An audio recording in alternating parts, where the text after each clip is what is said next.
안녕하세요. 40대 남성 세무사입니다. 제 꿈은 정말 다양한 종류가 있습니다. 꾸면 즉시 로또를 사러 가는 길몽도 있고, 꿈속에서 하루 종일 여기저기 둘러보게 되는 흉몽도 있습니다. 또한 미래를 예지하는 일, 그램 몸도 있죠. 여러분은 혹시 경고 꿈을 한 번이라도 꾸신 적이 있으신가요? 신라 45대 왕인 신무왕은 꿈에서 자신이 죽인 이홍이라는 사람이 손에 화살을 맞는 꿈을 꾸고 깨어났던 때가 있는데, 그 후 등에 종기가 생겨 아주 짧은 시간 내에 죽었다고 합니다. 화살을 맞은 자리에 생긴 종기로 인해 죽음에 이르게 된 것이었습니다. 이러한 이야기는 다소 황당하게 들릴 수 있지만 믿으실지 말지는 개인 선택입니다. 말하는 소리든 만능의 소리든 꿈은 무의식의 표현이라는 프로이트의 말처럼 확실하게 현실과 비현실의 혼합된 미지의 영역이라고 생각해요. 이야기를 듣는 여러분은 이제부터 제가 하는 소리가 허황된 소리처럼 들릴 수 있겠지만, 전 실제로 아직도 꿈을 꾸는 것 같습니다. 언제나 가정을 꾸며서 하나가 아닌 둘의 삶을 꿈꾸었습니다. 그럼에도 40이 훌쩍 넘는 나이에 지금까지 결혼을 생각하며 진지하게 만나온 여자가 2명 있었지만, 불행히도 모두 행복한 결말을 보지 못했어요. 세무사라는 안정적인 직업과 객관적으로 봤을 때 꽤 괜찮은 사회적 성향을 가졌지만, 제가 왜 혼자인지는 불행하게도 이유가 있었죠. 그 이유는 지금은 돌아가신 저희 부모님의 사랑하는 어머니가 그 이유였습니다. 물론 어머니 탓이라는 것은 아니에요. 우리 어머니는 일찍 아버지를 떠나보내고 혼자 몸으로 외동아들을 부족함 없이 키워내셨어요. 사랑하는 자식이 어디 가서 뭐 하나 꿀릴게 하지 않겠다는 일념 하나로 시장 한복판에서 몇십 년을 생선을 손질하셨죠. 어머니의 사랑과 희생 덕분에 어머니께서는 고등학교를 마치지 못하셨지만, 저는 대학을 나올 수 있었고, 힘들지 않고 공부를 하여 지금은 세무사라는 직업을 얻어 사회에서 한 사람의 역할을 잘 해내고 있습니다. 제 세계는 모두 어머니의 인생의 걸작인 셈이를 얻었죠. 그런 어머니의 은혜를 아는 제가 있었기에요. 어머니와의 유대 관계는 매우 강했어요. 어머니와 저는 서로를 우산 삼아, 서로를 기댈 수 있는 나무 삼아 열심히 살아왔어요. 제 세계를 어머니에게 선물 받았으니 저 또한 살면서 어머니에게 할 수 있는 모든 걸 드리고 싶었죠. 그래서 저와 진지하게 만난 여자들에게도 제 마음을 전했습니다. 결혼을 한다면 꼭 어머니를 모시고 살고 싶고, 그렇지 않다면 어머니가 사는 곳과 가깝게 살고 싶다는 뜻을 밝혔지만, 제가 번 돈의 일부는 매달 어머니께 드려서 어머니가 은퇴하도록 두고 싶다고도 했습니다. 이런 생각은 항상 있었어요. 어머니를 위한 요구사항이 많기 때문에 더 열심히 할 것이며, 처가에도 같은 마음으로 잘 지킬 것임을 덧붙였습니다. 솔직히 지금 다시 생각해보면 저도 정말 재치가 없었어요. 제 어머니와의 관계를 너무 특별하게 여겨서 자기중심적인 마음가짐으로만 생각했던 거예요. 제게 이야기를 들어주던 여자들도 상당히 당황했던 모양새죠. 그 당시 만났던 여자들은 제 요구사항을 듣고 있던 결혼 이야기에 대해 갑자기 말을 줄이려고 했어요. 이해할 만하다고 생각이 드네요. 다 이런 인간이 있지, 그렇게 생각했을 것 같아요. 그 여자들은 제와의 결혼을 다시 생각하게 된 계기가 제 허황된 요구사항뿐만 아니라 우리 어머니의 어려운 성격 때문도 있었죠. 여자들은 혼자 떠들고 시끄럽게 시장에서든 저의 결혼을 다시 생각하게 된 것이었어요.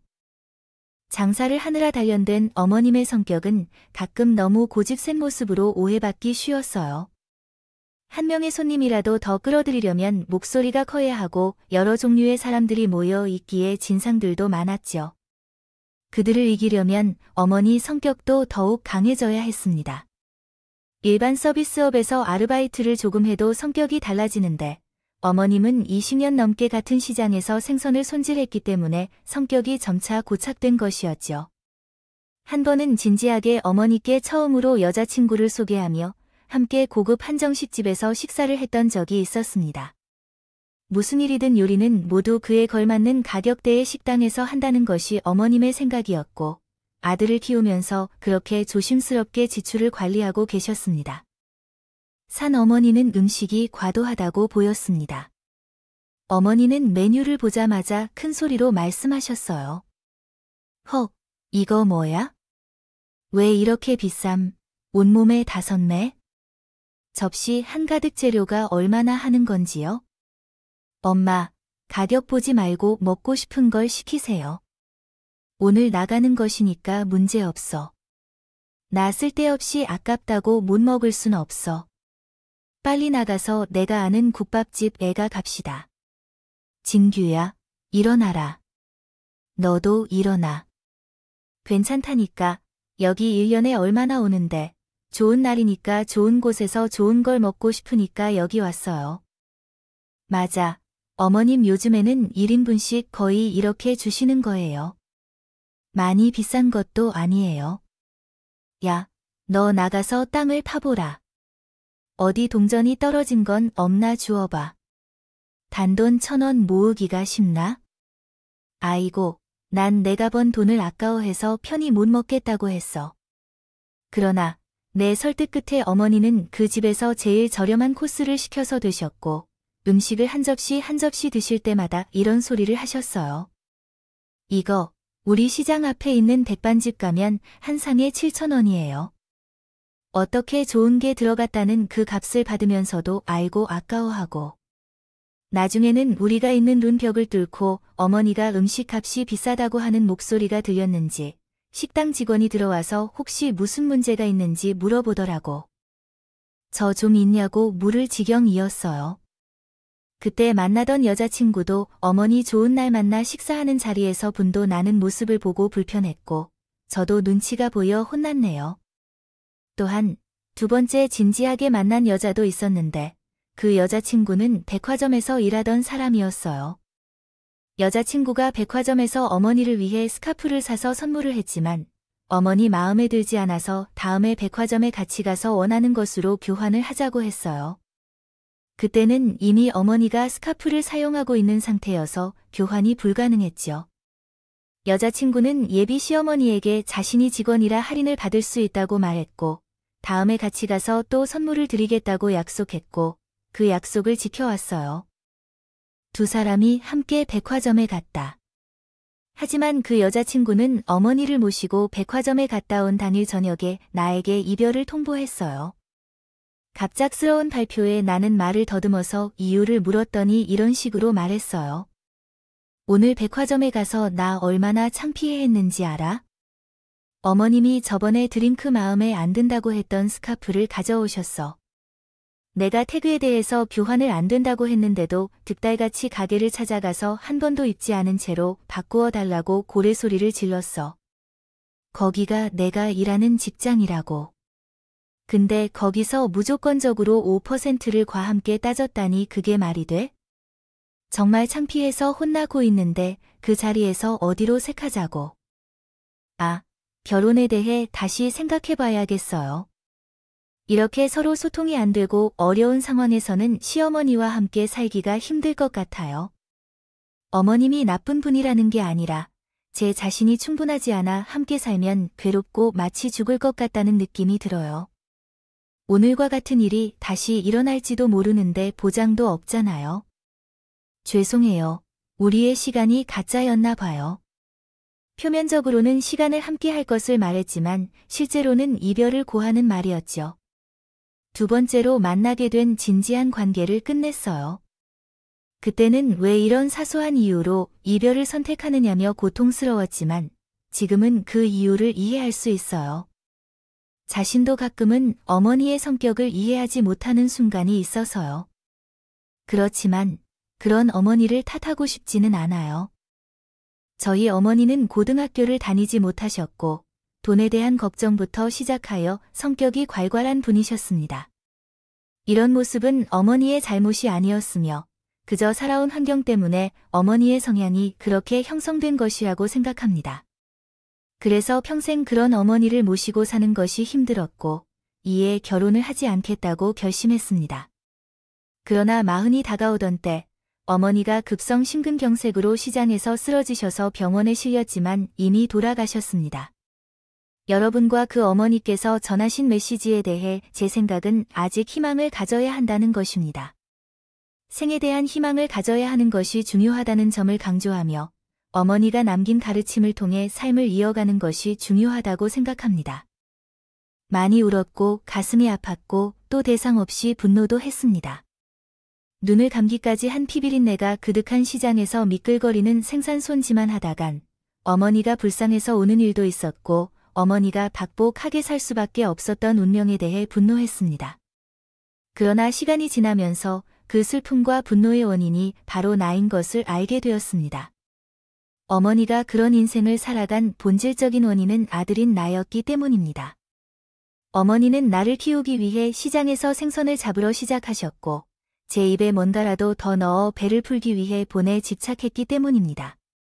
한동안 어머니 부재로 폐인처럼 살다가 끝까지 일하다간 어머니가 나에게 주신 인생을 더 소중히 여겨야겠다는 것을 깨달았죠. 그 후로는 더 집중하고 살았어요. 열심히 일하고 좋은 사람들을 만나 즐겁게 살았죠. 하지만 딱히 여자를 만나지 못했습니다. 기회가 없으면 없는 거고 저도 적극적이지 않았거든요. 어쩌면 성취의식 속에서 어머니가 돌아가시자 맞아 여자를 만난다면 뭔가 올라타게 나하고 만나는 것처럼 느껴졌습니다. 그렇게 몇 년이 흘렀고 평소에 저를 참 안쓰러운 눈빛으로 보던 같은 사무실에서 일하던 선배 한 분이 여자를 소개시켜주겠다는 말을 하시는 겁니다. 같이 점심시간에 식사를 하고 있는 도중 깜박임도 없이 말을 꺼내셔요. 영수 씨, 이번에 여자 소개 한번 받아보세요. 근데 각착이요. 웃지만 말고. 수지, 이젠 곧 50이야. 50세 시대의 100세까지 남은 인생 반절을 내 짝을 찾아서 알콩달콩 살아봐야 하지 않겠어? 그럼 좋죠. 근데 제가 좀 반 포기한 상태라서요. 내 아는 사람이 이번에 혼자인 남자 없냐고 물어봐서 내가 딱 영수씨 얘기했지. 그 사람은 많은 사람인데 올해 30 후반에 화장품 회사 다니는 여자라고 하더라. 영수씨도 들어봤을 거야. 우리 사무실 앞에 지하철역에도 그 회사 광고 크게 붙어 있으니까 아마 본 적이 있을 거예요. 그 3번 줄고 있는 거죠. 거기 팀장이라는 분, 능력도 좋고 얼굴도 정말 예쁘다. 약간 아나운서 같은 단아한 분위기라고 사의를 나는 우리 수지의 취향을 잘 알아서 그래서 그 사람이 내가 좋은 남자라고 말하도록 했어. 아, 역시 챙겨주는 건 선배밖에 없는 거네. 근데 제가 나이도 많고 그러니까 가볍게 만나봐라고 말했더니 그쪽에는 결혼 생각이 딱히 없다고 해서 수지 소개시켜주려고 하는 거야. 그리고 그 여자가 영수를 괜찮다고 하는데 내가 너무 신경 쓰지 말라고 했어. 한번 나가보면 되지 않겠니? 아니면이니 결정하기 전에 내려놓으면 되니까. 그렇게 선배가 등을 밀어서 반강제적으로라도 나가게 했다. 나간 자리에서 우리의 이상형 여자를 만났습니다. 선배에 대해 특별히 생각 없다고 말했던 것이 너무나 마음에 들었어요. 깨끗한 화선의 맑은 눈으로 그려진 그림 같은 여자는 외모뿐만 아니라 울림 있는 목소리까지 모두 마음에 드는 사람을 만나고 망설입니다. 영스케이디 대나 오셨군요. 아, 저는 A대 나왔어요. 같은 지하철을 타고 다녀서 만났어요. 아, 그러게요. 제가 5년 더 젊었어도 혜수씨랑 같은 지하철을 타고 대화할 수 있었을 텐데요. 등대분 정말 어리신가 봐요. 저랑 동갑이라고 하셔도 믿을 만한 것 같아요. 아요, 아닙니다. 그렇게 말씀하시면 진짜로 좋아요. 빈말 아니에요. 정말 거짓말을 못해서 긴 말하면 눈의 경험이 딱 없어져요. 보세요. 지금 초롱초롱하지 않나요?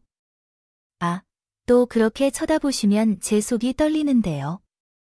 알진규 씨랑 정화 씨랑 대화 내내 재미있으시다고 하시니까 웃어서 배도 땡겨요.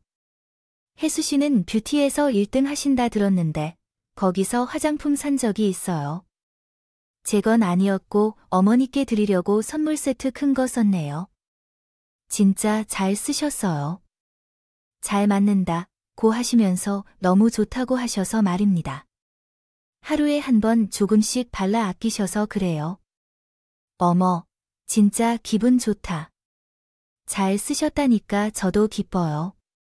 그런데 어머니는 아직도 잘 쓰시고 계신가 봐요. 계세요. 괜찮으시면 저가 프로모션 샘플로 나온 걸 가져다 드릴게요. 지금은 돌아가셔서 마음만 받겠습니다. 그러셨군요. 아, 제가 괜한 소리를 했네요. 아니에요. 제가 말을 꺼낸 건데 뭔가 지금은 아무렇지도 않습니다. 자연스럽게 나온 돌아가신 어머니의 기진 표정이 숨길 수 없이 가라앉는 걸 봤던 걸까요? 저는 제 손을 주용히 하지만 아주 따뜻하게 잡아주는 손길에 아이여, 잘하면 이라는 희망을 풀었어요. 자자, 잘하면 무슨 일이 있어도 앞으로 평생 내 옆에서 이렇게 손을 잡아주지 않을까 하는 희망을 말이에요. 그렇게 연애를 시작했고 혼자였던 제 옆에는 예비 아내가 생겼어요. 속수무책으로 예비 아내에게 맞았죠. 마치 돌아가신 어머니가 이제 연애와 결혼을 마음 편히 할 수 있도록 제게 내려주신 선물 같았어요. 저와 너무 잘 맞는 사람이었거든요. 예비 안과의 만남이 진실되고 진지해지자 예비 아내가 제게 제안한 건 저희 어머니를 함께 만나러 가자는 것이었어요. 예비 아는 먼저 납골당에 계신 어머니를 만나 뵙고 싶다고 했고 우리는 어머니가 사시던 때 좋아하셨던 막걸리와 곶감을 함께 가져갔어요. 예비 아는 제가 돌아가신 어머니를 얼마나 그리워했는지 어머니가 살아계실 때 어떻게 지냈었는지 이미 잘 알고 있었다고 했었어요. 그런 예비 안에서 어머니의 유골함 자리 앞에서 인사를 드리고 이렇게 말했다. 영수 씨를 낳아주시고 길러주셔서 정말 감사합니다. 이제 제가 옆에서 잘 다 했으니까 걱정하지 마시고 지켜봐 주세요. 먼저 납골당에 가서 어머니에게 인수하겠다고 말하고 키워주셔서 고맙다고 어머니께 인사드리는 예비 아내를 보면서 확신이 들었습니다. 그래서 결혼해야겠다는 마음이 들었어요. 연애하는 동안 밤에 헤어지는 시간이 너무 싫어서 동거 얘기가 나왔고 둘 다 마음이 있는데 본 것보다는 결혼이 더 낫지 않을까 하는 생각이 나와서 빠르게 결혼을 결심했습니다. 약속했어요. 재미없게 살아온 제게 이런 행복이 굴러 들어오다니. 오히려 너무 행복해서 불안함을 느끼기도 해요. 이 불안감을 떨치기 위해 오히려 결혼을 빨리 하고 싶었던 것 같아요. 한시라도 먼저 혼자인 상태에서 탈출해서 가족을 만들고 언제나 어딘가에 속하고 싶었으니까요. 저와 예비 아내는 결혼을 하지 않은 상태로 있더라도 시간을 낭비한다는 결론을 내렸습니다. 물론 그 과정에서 예비 아내가 고민을 했지만요. 근데 우리는 만난 지 얼마 되지도 않아 너무 성급하게 결혼하는 거 아닌가 싶어요. 왜 나랑 결혼하는데 확신이 안 서는 걸까요? 내가 100% 확신이 있는 것처럼 보이지 않나요? 어디에 그런 것이 있는 건가요? 나도 당연히 영수 씨와 결혼하고 싶어요. 근데 아무래도 결혼은 신중해야 하니까 신중하게 생각했어요. 마음이 있고 확신이 있으면 빨리 하는 게 좋죠. 우리도 나이도 있고 앞으로 아이도 낳을 거니까 피부가 물에도 살지 못하면 조금이라도 젊을 때가 좋은 것 같아요. 아, 그래요. 저는 예비 아내가 어린이를 얼마나 좋아하는지 잘 알 거예요. 예전에 예비 아내의 휴대폰의 사진 앨범을 보다가 처음 보는 어린이들의 사진이 많이 있어서 누구인지 물었더니 사촌 조카들 사진이라고 하더라고요.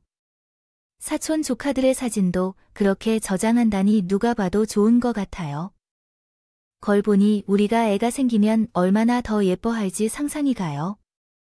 저는 걱정하는 예비 아내를 설득하고 예비 아내도 얼마 남지 않아 확신이 생겼다고 했어요. 그렇게 연애를 하고 1년이 지났을 때 결혼하기로 했고 예비장에도 부모님을 만나 뵈었습니다. 처음에는 부모님도 우려하시고 내일 모레면 50살이 되는 나이가 많은 사위를 마음에 받아주실까 두렵기도 했죠.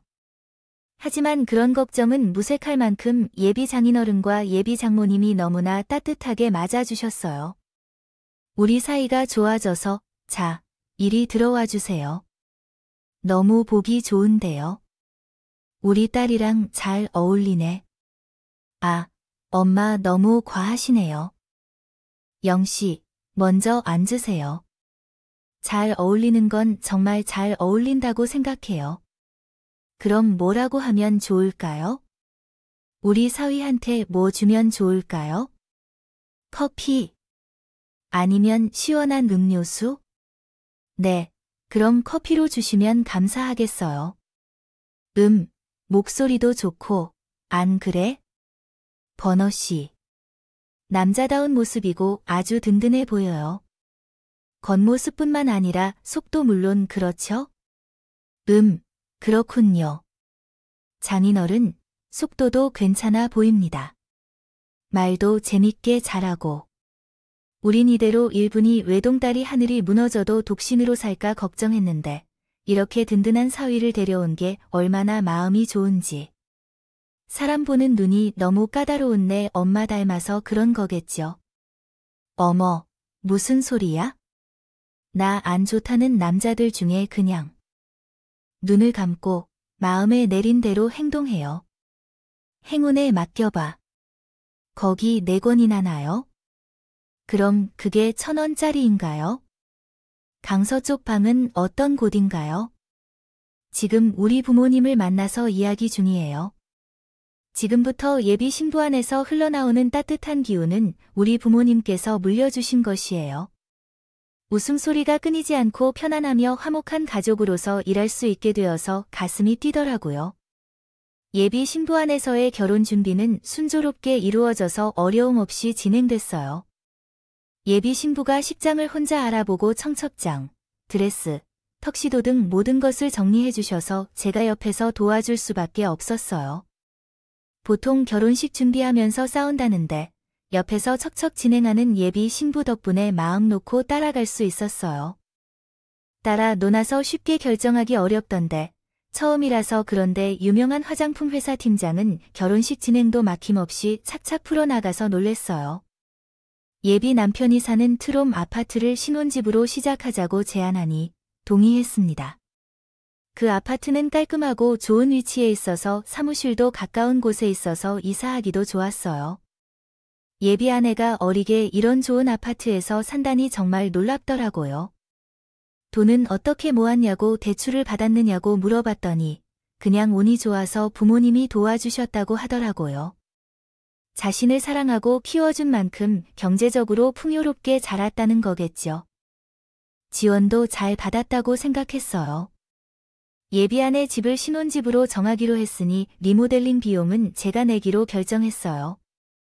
리모델링 업체에서 16주 정도 걸릴 것 같다고 해서 그리고 하루 정도는 냄새가 빠져야 한다고 하고 내 집에 같이 있을래요? 아니야, 부모님 댁에 가서 있을 거예요.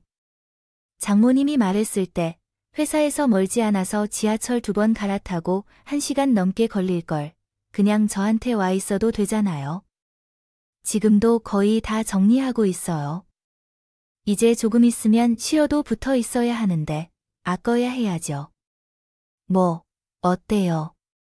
미리 신혼 분위기를 조금이라도 살리면 좋겠지요. 나 결혼 전에 부모님과 좀 더 있을 거예요. 저는 외동딸이자 우리 부모님도 시원섭섭한 실 속에서 자라다 보니 어쩔 수 없지만, 그래. 신혼집 리모델링이 끝나기 전까지 예비 아내와 함께 있고 싶지만, 예비 아내는 부모님 댁에서 부모님과 시간을 보내고 싶다고 해서 일단 알겠다고 했어. 하지만 사람도 많고 바쁜 출근길, 처가부터 예비 아내 댁까지 너무 멀고 힘들 것 같아서 나는 무한한 사랑을 발휘해서 제가 출근하기 전에 처가 애들러 예비 아내를 회사까지 데려다 주려고 했어. 그래서 예비 아내가 처가에 들어간 다음날 새벽에 일어나 운전을 해서 처가 앞까지 기사 노릇을 하기 위해서 노력했지만 달력의 날짜는 안 맞았어. 이제 생각해보면 참 사랑 때문에 힘이 넘쳐 때로는 할 수 있는 일이었어요. 전날 앞에 차를 세워놓고 예비 아내가 일반적으로 일어나는 시간에 맞춰 전화를 걸었지요. 신호음이 몇 번 울렸다가 이내 예비 아내가 전화를 받았어요. 아침 일찍 갑자기 왜 일어나서 준비하고 있어? 아, 그래. 출근 준비 중이지. 한 30분 정도 걸리면 아파트 뒤에 나와서 주차하고 기다려줄 테니까. 왜? 왜냐면 우리 회사까지 데려다 주려고 그래. 아, 뭐야. 이렇게까지 하지 않아도 되는데. 당신이 지각하면 어떻게 할 거야? 됐어. 먼저 일어나서 좀 늦게 나가야 할 것 같아서. 아빠도 나간다고 하셔서 같이 가기로 했어. 그럼 푸르제이, 그럼 어쩔 수 없지. 회사 끝나고 만날까? 내가 회사로 데리러 갈게. 아니, 저는 오늘 스시 우리 결혼식에 또 이제 열흘 좀 넘게 남겼잖아. 이제 곧 떨어질 수도 없이 같이 있어야 할 텐데 벌써부터 그럴 필요 없는 것 같아. 그래야 결혼이 더 특별하게 느껴질 것 같고, 우리 결혼식 전까지 너무 붙어 있지 말자. 제가 너무 귀찮게 한 걸까요? 아니면 예비 신랑에게 멜랑꼴리라도 찾아온 걸까요? 여자든 남자든 결혼 전에 괜히 우울해지는 사람들이 있다고 하더라고요. 저는 예비 아내와의 의견 차이 때문에 결혼 전에 거리를 두는 것 같았어요. 돈 문제나 결혼 전에 겪는 사람들이 결혼식 전에 잠시 헤어지는 걸 말이지요. 일단 상대방의 마음을 이해하지 못하는 게 아니었기 때문에 이해하고 결정했어요. 예비 아내의 의견을 수용해서 결혼식 전에 직접 만나지 못하고 몇 번의 문자나 전화 통화만 했어요. 결혼식 열흘 전부터 아침에 몸에 으슬으슬한 축구를 하는 약간의 몸살이 있었어요. 결혼 전에 컨디션을 맞춰야 하니까 결혼 전날 바로 집에 가서 푹 쉬었습니다. 집에 있는 의약품을 입에 넣고 기절했어요. 아드 자매들을 뵀어요. 그런데 저는 살면서 처음 경험하는 일이었어요.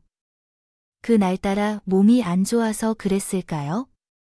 처음에는 너무 생생해서 초등학생 때 살던 낡은 빌라 집으로 돌아간 줄 알았어요. 정말 생생한 꿈이었습니다. 꿈속에서 저는 현관에서 있었어요. 신발을 신은 채로 집 안으로 들어가 마치 짜여진 대본대로 어머니가 쓰시던 안방으로 향했습니다. 먼저 다가가자마자 자동으로 열려 그 방 안에는 한 사람이 제게 등을 보이고 앉아 있었죠. 한쪽 다리를 굽히고 위에 팔을 올려놓은 내 어머니의 모습이었습니다. 그리워했던 어머니였어요. 어머니 뒷모습을 보고 서서히 입을 열리려고 했지만 연우 꿈처럼 제 의지대로 되는 것이 없었어요. 제 입은 벌어지지 않고 있었는데 저는 어머니에게 무슨 텔레파시가 간 건지라도 할 듯한 느낌으로 계속해서 열려고 했습니다. 그 과정에서 어머니는 아주 천천히 뒤를 돌아서 제 얼굴을 보셨어요. 꿈속에서 어머니의 얼굴을 보면 눈물이 나올 거라고 생각했지만 그렇지 않았어요. 몇 년 만에 얼굴을 본 어머니의 표정이 너무나 무섭게 굳어 있었기 때문이었죠. 어머니가 화를 낸 이유는 왜일까요? 혹시 나 때문일까요? 그렇게 의문이 무섭게 잔가지를 뻗었지만 그때까지도 입을 열고 한마디 할 수조차 없었어요. 어머니는 한동안 무서운 표정으로 제게 쳐다보시다가 부드럽게 말씀하셨어요. 갑자기 거짓말처럼 서글픈 표정을 지은 후 입을 열어서 무언가를 말씀하셨어요. 안나. 처음에는 전혀 무슨 말인지 제대로 들리지 않았어요.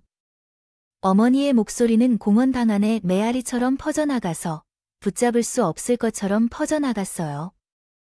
애써서 무슨 말을 하시는지 들으려고 했고 마지막에 어머니께서 말씀하신 내용을 알아들을 수 있었는데 제 내리에 찍힌 말은 정말 충격적이었어요. 영수야, 너 그녀랑 결혼하면 안 돼. 이게 대체 무슨 상황인지. 분명히 꿈인데. 아니요. 그때는 꿈인 줄로 생각하지 못했지만 어머니가 왜 그렇게 애절한 표정으로 나에게 결혼하지 말라고 하는지 이해할 수 없었어요. 그리고 그 여자에 대해서도 어머니가 도대체 무슨 이유로 그런 말을 하는지 생각하며 정신을 못 차렸습니다. 어머니도 제 멍청한 모습에 답답해하시는 듯하여 한 번 더 명확하게 말씀하셨어요. 형수야, 그 여자랑 결혼하면 안 돼. 그 말에 모든 몸이 전율을 흘리듯이 떨리면서 눈을 떴습니다. 귀에 아직도 어머니 목소리가 울려 퍼지는 듯했어요. 일어나 보니 몸이 땀에 찬 식물로 차가워져 있었어요. 그 때문인지 이상하게도 몸이 떨리기 시작했습니다. 핸드폰을 확인해 보니 새벽 2시가 조금 넘은 시간이었어요. 갈증이 나서 주방에 가서 물을 마셨는데 생각해 보니 어머니가 돌아가셨고 처음으로 어머니 꿈을 꾸었어요. 호전몸을 아시나요? 장자가 나비가 되어 날아다니는 꿈을 꾸다가 깼는데 꿈에서 깨고 나서 자신이 꿈에서 나비가 됐던 것인지 아니면 나비의 꿈의 장자가 된 것인지 구별할 수 없었다고 하죠. 저도 마찬가지였어요. 한동안은 꿈에서 깨서 물 한 잔을 마시는 게 현실인지 아니면 예전에 살던 빌라에서 돌아가신 어머니와 마주했던 게 현실인지 분간이 안 가더라고요. 몇 날 며칠을 제발 꿈이 한 번 나타나 달라고 빈 적도 있었어요. 만달아도 꿈에서 어머니의 얼굴과 목소리를 듣고 싶었기 때문에 그러나 그 전날까지 어머니는 적어도 제 꿈에 한 번도 나타나 주신 적이 없었습니다. 어떤 사람은 고인이 꿈에 나오거나 말을 하면 안 좋은 꿈이라고 말하기도 하지만 어머니가 꿈에서 나타나지 않는 것은 그녀가 저승에서 잘 지내고 있다는 뜻일 수 있다는 말을 듣고 나서는 어머니를 꿈속에 기대한 적이 없습니다. 그 전에는 그랬지만 그러한 어머니의 꿈을 현재는 바라보지 않습니다. 근데 왜 이렇게 이상하고 불길한 꿈을 꾸는지는 모르겠습니다. 잠에서 깨어 눈을 떴을 때 메리지 블루가 예비 아내가 아닌 나를 위해 온 것인가 하는 착각도 들었습니다. 그녀가 그냥 할 때 전에 정신이 예민해졌죠. 이 꿈은 의미 없는 꿈인 것 같다고 말할 수 없어요. 그때 꾼 꿈에서 어머니의 표정을 머릿속에서 지울 수 없었어요. 예기치 못하게 꾼 그 꿈 때문에 현실적으로 믿기 어려운 꿈 속에서 어머니의 경고와 제가 나와 결혼할 여자 사이에서 갈등을 겪었어요. 대체 왜 어머니가 내 꿈에 나타나서 그러셨을까요? 그러나 여러분의 경우에는 어떻게 하셨을지 알 수 없습니다. 저는 돌다리도 두들겨보고 건너는 사람이라고 생각해요. 처음으로 제 꿈에서 나타난 어머니가 아무 이유 없이 나오지 않았을 거라 생각해서 그래서 확인해 봤어야 했을 거예요. 확실히 확인하려고 생각했어요. 그래서 일단 사무실에 출근해서 제게 예비 아내를 소개시켜준 선배에게 넌지시 물었어요. 선배 커피 드실래요? 여기요. 땡큐. 웬일이래? 저 선배. 그러고 보니 물어본 적이 없는 것 같아서요. 회수씨란 선배랑 어떻게 아는 사이? 혜수씨. 아, 영수씨. 혹시 벌써부터 예비 신부 의심하는 거야? 뭐, 있는 사이 아니었어. 그때쯤 군대 동기들 만나서 술 한잔 했는데 그때 있던 동기 하나가 친한 동생이 진짜 괜찮은데 아직도 혼자라고 해요. 나도 그런 동생 하나 안다고 했는데 왜 아니냐면 접점이 거의 없는 것 같아요. 아는 사람의 아는 사람이라서 그렇지 뭐. 영수 씨가 벌써부터 의심스러운 행동을 보인다면 예비 신부가 도망가야 한다. 선배도 예비 아내에 대해 아는 게 하나도 없어서 더는 뭘 알아낼 수 없었어요. 정말 너무 찜찜하고 죄책감이 생겼지만 한 번에 마무리하기 위해 이전에 흥신소에 의뢰를 하기로 결심했어요. 그러나 의뢰를 하려고 했을 때 어떤 것을 알고 싶은지 파악할 수가 없었어요. 아내의 신상과 과거 행적에 대해 무엇을 구체적으로 알아야 하는지 막막하네요. 몇 번의 고민 끝에 저는 예비 아내가 저는 나온 대학생이라고 하는 회사에 다니면서 제 가족 관계를 파악해 주실 것을 부탁했습니다. 예비 아내와 함께 해외여행을 다녀온 적이 있었기 때문에 그때 보았던 주민등록번호를 기억하고 있었거든요. 결혼식이 얼마 남지 않았기 때문에 빠르게 조사를 부탁했습니다. 예비 아내와 소통하면서 이전에는 꾀 때문에 내가 사랑하는 여자를 의심했다는 무언가를 너무나도 괴롭게 느꼈어요. 만약 아무 정보도 얻을 수 없다면 정말이 평생 혼자서 업을 하며 살아가야 할 것 같이 생각했습니다. 그리고 결혼식 4일 전날 충격적인 결과를 직면했습니다. 처음에는 다른 사람에 대한 조사 결과를 잘못 보낸 것인지 여러 번 확인했습니다. 그러나 서류맨 위에 있는 이름이 바뀌지 않았어요. 눈앞에 피어나는 새하얀 배신감과 이 현실이 아니라는 생각에 정신을 차릴 수가 없었습니다. 거칠어지는 20을 다듬기 위해 급히 예비 아내 전화를 걸었습니다. 그러나 받을 수 없어 서로의 모텔 주소로 차를 몰고 갔습니다. 모텔 앞에서 차를 세우고 끝없이 기다렸습니다. 기다리던 사람이 서서히 모델 쪽으로 다가오는 것을 보았습니다. 그 사람은 가방에서 핸드폰을 꺼내어 귀에 대고 몇 초 후 차 안에서 울리는 소리를 들었습니다. 여보세요, 나야. 전화가 왔었어. 오늘 퇴근이 너무 늦어져서 정신이. 내가 앞에 있었는데 퇴근 후에 연락을 해보러 집으로 가려고 했지만 영수 씨 바로 내 앞에 있다고 생각하고 차에서 내려 전화하려는데 전화도 안 되고 있는 사람에게 전화가 연결되었어요. 그 사람은 나의 등장에 아주 당황했죠.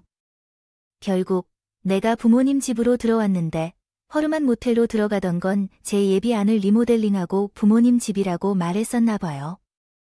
그런데 제 예비안에 들어갔다가 들어가 본 적도 없는 구석진 모텔에서 멈춰 있었나 봅니다. 대체 어떻게 여기를 알아서 온 건지 그게 정말 중요한데요. 물이 이쪽으로 들어오네. 여기에 무엇이 있는지 궁금한가? 지금 무슨 생각을 하고 있니? 그건 아니야. 어제 엄마와 크게 싸워서 여기 잠깐 있게 됐어. 이상한 오해하지 마세요. 많이 이해가 안 되는 거 아니냐? 당신이 바람 피운다고 생각하지도 않았는데. 저는 그냥 진실을 다 알고 있다고 말하는 거야. 평소와 다르게 차가운 목소리로 나오는 제 말에 귀를 기울이고 예비 아내의 얼굴이 노려지는 것을 본 후에 입이 다물리지 않았다. 제가 일단 그런 예비 아내에게 말을 걸자고 제안했습니다. 예비 아내는 마지못해 앞장서서 모텔 안으로 들어가더군요. 익숙한 방으로 안으로 들어가 문을 열고 들어가는 예비 아내의 뒷모습을 보며 착잡한 마음이 들었어요. 커져가는 것 같은 너무나 큰 수중에서 나는 대주인처럼 방으로 따라 들어와 어쩔 줄 모르게 어디에도 앉을 수 없고 예비 아내를 마주했습니다. 모텔 방에는 사용 흔적들이 오래 남아 있었어요. 고이 흩어져 있는 익숙한 아내의 물건들이 가득했고 분명히 급박한 일이었어요. 한 달 동안 이곳에 있으며 수고해서 여기 머물기보다는 그냥 집에 가는 것이 더 낫지 않았을까. 내가 말했잖아. 엄마와 싸웠고 결혼 전에 좀 거리를 둘 생각이었어. 네. 너는 엄마와 함께 아니니까 단호하게 말한 내 목소리에 예비 아내는 다리를 풀어 마치 꺼질 듯이 주저앉았어요. 물끄러미 입술을 오므려 떨고 있는 예비 아내에게서 내 곁에 풍겨있던 부분이 이제 따분함을 느꼈고요. 서류 봉투를 던졌어요. 예비 아내는 파랗게 질린 얼굴로 제가 던진 서류 봉투를 가만히 내려다보는 것뿐이었어요. 아니지. 너 부모가 없잖아. 아니야. 연기자까지 동원해서 나 속이느라 지극정성이었다. 영수씨, 어떻게 사람을 빤빡에 속일 수가 있어? 내가 묻고 싶다. 내가 이걸 보고 얼마나 비참해할 줄 알아? 어떻게 이혼 사실도 안 이혼을 2번씩이나 했고 애가 셋이나 있다는 것을 말 안 할 수가 있어. 말 안 하는 수준이 아니라 아예 처음인 것처럼 내가 이것을 보면 난 그것도 모르고 처음인 것처럼 결혼했을 거라 생각해. 어떻게 혼자서 그렇게 잘 결정할 수 있느냐고 멍청하게 감탄을 한 것뿐이었어요. 영수씨, 내가 말하고 있던 거야? 네, 정말 이상한데. 언제 말하고 싶었는지 알려줄 수 있어? 당신이 화장품 회사가 아니라 다단계 사업을 한다는 건 언제 말하고 싶었던 거야? 신혼 여행 중에 말하고 싶었던 거였군. 비행기 안에서 마음이 움직일 수도 없는 상황에서. 정말이야. 결혼 전에 말해야 했는데. 결혼식이 3일 남았어. 넌 무슨 사람이야? 내가 그렇게 생각하는 사람이냐고? 제발, 영수씨, 내가 다 설명할 테니까 한 번만 들어봐 줘. 무너져 내린 표정을 지은 채 그는 내 앞에 무릎을 꿇은 채 마음속으로 승낙을 표현하며 조용했다. 기다렸어요. 그래서 변명해봐라고 하는 기분으로 눈물을 얼굴에서 닦으며 침묵한 채로 입을 열었습니다. 아, 나 맞아. 부모님이 없어서 힘들었어. 어릴 때부터 고아원에서 자라왔고 거기서 나온 뒤에는 모르는 일 없이 살았어요. 그러다가 같은 고아원 출신의 오빠가 일하는 회사에 들어갔는데 그곳이 다단계 구조였죠. 그러나 정말 나쁜 일자리는 아니었고 돈도 잘 벌었어요. 그리고 결혼은 아이 때문에 했죠. 이렇게 살다가 둘째 아이가 태어나자 그 사람이 바람을 피워 이혼했어요. 이제는 그 사람을 키우고 있어요. 이제는 한 번에 정확한 한국어 문법을 사용하여 다시 쓰겠습니다. 그래서 일주일에 한 번씩 어느 친구들을 만나고 싶고 1년이 지난 후에 두 번째로 결혼했는데 그 사이에 한 번도 안 했고 잘 사는 줄 알았어. 근데 내가 정말 남자를 못 보는지 그 인간하고도 헤어졌어. 그 사람이 아이를 키우고 있고 근데 유유자적하게 내 잘못이 아니잖아. 내가 이런 모습에 되고 싶어서 되겠어? 아직 젊고 살 날도 많은데 새로 시작할 수 있는 거잖아. 그래서 회사에서 만난 사람에게 부탁했어. 주변에 혼자인 남자가 있으면 소개시켜달라고 그랬지. 그리고 그게 50대 되는데 결혼도 못한 나를 잊겠지. 당신 과거를 다 봐주고 아니 멍청하게 속을 정도로 결혼이나 찾아줘야겠지. 작겠지 이거 아냐? 만약 내가 이혼을 이번했던 여자라는 것을 밝히고 영수 씨를 만났으며 영수는 신학 어디도 안 보이셨을 거 아냐. 당시 문제는 이혼을 하고 애가 있고 다단계 회사에 다니면서 남들 등쳐먹는 게 아니라 그 모든 걸 다 숨기고 뻔뻔하게 나랑 결혼하려고 했다는 거야. 그래 맞아. 내가 정말 잘못했어. 근데 내가 그만큼 영수 씨를 사랑해서 그런 거야? 정말 놓치기 싫어서 그랬어. 아, 내가 일 묻겠는데 당신 핸드폰에 있는 애들 사진, 그거 당신 애들이 찍은 거 맞지? 맞구나. 내 얼굴을 대고 아주 뻔뻔하게 본인. 조카라고 하는 사람한테 무서워서 살 것 같아요. 영수 씨, 제발 도와주세요. 상황이 매우 복잡해요. 우리가 정말 행복했던 것 알잖아요. 이런 사소한 일로 헤어지자는 게 제안이에요. 결혼식이 얼마 안 남아있는데 매일 사기를 치면서 돈을 벌고 계신 당신에게는 고작 이런 상황이 어려울 거라 생각하겠지만 제 입장에선 아니에요. 예식장 취소의 위약금이나 리모델링 비용까지도 다 여러분이 처리해 주실 거라 생각하고 제게 보내세요. 이미 공사년이 지나버린 집을 되돌릴 수도 없으니까요. 회원님, 입 다물어 주세요. 이렇게도 넘어갈 수 있어서 감사하게 생각해야죠. 인생은 너무 짧아서 복수를 하려 들면 그냥 괴로울 뿐이니까요. 봄에는 안 될 것 같아서 이 정도로 하는 겁니다. 지금 이 대화가 믿을 만하다고 생각하십니까? 제 이름을 애절하게 불러주는 예비라는 사기꾼을 뒤로 한 채 구겨진 모태에서 태어났어요. 주차된 차에 올라타고 부자들의 집을 정찰한 적이 없었어요. 제 마음은 정신이 아닌 상태에서 1시간 정도를 운전한 끝에 결국 도착한 곳은 어머니가 묻혀있는 납골당이었어요.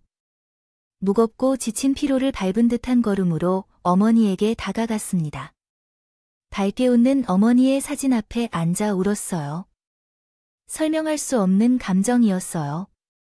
배신과 자책을 느끼며 멍청한 아들로서 눈 깜짝할 틈 없이 어머니가 하려던 경고의 의미를 상상해보면서 서로를 위로하며 울었어요. 어머니, 정말이에요. 엄마야, 정말이야.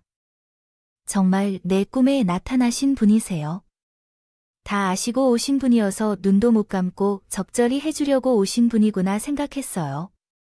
제가 눈이 멀었던 것 같아요. 그런 황홀한 감정은 그냥 홀린 것이었어요. 사람이 한눈에 반하고 누가 좋으면 좋을수록 그만큼 외로웠던 것 같다는 말이 있잖아요.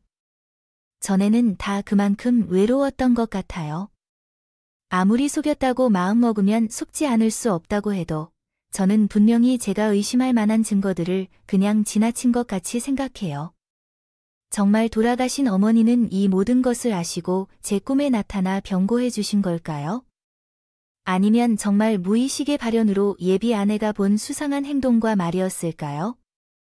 꿈속에서 재해석되었는가 싶었어요. 제 눈물 섞인 물음에도 아무런 대답 없는 어머니 앞에서 오랫동안 절을 한 후에 집에 돌아왔습니다. 핸드폰을 켰을 때 예비 아내 부재중 전화가 몇 번 찍혀 있었지만 다시 걸지는 않았어요. 그냥 문자로만. 진짜 사기로 고소당하고 싶은 것인지, 계속 연락을 달라는 것인지. 예식장을 취소할 테니 위약금을 보내라고 하며 일주일 내에 제가 지불한 리모델링 비용을 요구했고 모든 연락수단을 차단했습니다. 이 얼마나 무례한가요? 등을 돌리면 정말 아프고 이 세상 누구보다 멀어진 관계가 된 것 같아요. 몇 달 동안은 저도 정신이 없었어요. 아니에요. 저는 그저 사무실과 집 사무실, 집 등에서만 살아가는 삶을 하다가 사기당한 일 때문에 어머니가 돌아가셨을 때처럼 슬프고 싶지 않았어요. 주변에 파혼 소식을 알리는 것보다는 제 자신이 받아들이는 게 더 힘들었죠. 하지만 지금은 괜찮은 상태예요. 이제 결혼이나 시간에 구애받지 않으려고 노력하고 있어요. 혼자인 새 상태를 초조하게 느끼지 않는 것은 살면서 처음이에요. 항상 혼자인 것이 비참하고 뭔가 부족한 이유로 생각했었지만 어머니가 꿈에서 나타나 구제해준 덕분에 혼자인 것을 소중히 여기게 되었어요. 이라고 믿고 있어요. 아직도 정말 어머니가 제 꿈에 나타나신 건지 아니면 그저 채무의식이 어머니란 형태로 작용한 건지 정확하게 알 수 없지만 이것에 대해 많은 확신을 가지고 있습니다.